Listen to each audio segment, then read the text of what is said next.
వక్ఫ్‌కి సంబంధించి ప్రజల్ని రెచ్చగొట్టేటటువంటి ప్రయత్నాలు ఆశించింది సక్సెస్ కాలేదు. ముందుగా చేద్దాం అనుకున్న రైతు ఉద్యమం తరహాలో.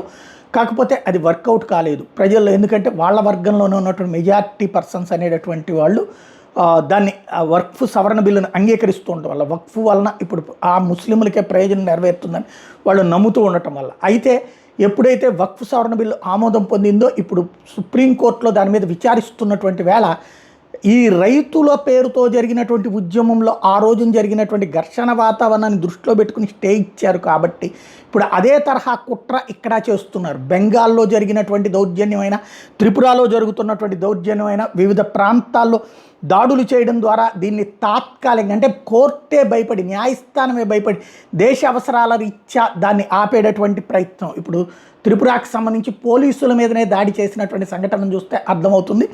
క్రమంగా ఒక్కొక్క చోట కూడా ఇక ఉద్రిక్తతలు అంటే వీళ్ళందరూ ఉండరు. ఇందులో ఒక టోటల్ ముస్లిం సమాజంలోని ఒక 5% మంది ఇట్లాంటి ఉద్రిక్తతలు సృష్టించడం ద్వారా పరిస్థితిని మళ్ళీ దారి మళ్లించేటటువంటి ప్రయత్నం జరుగుతూ ఉంది.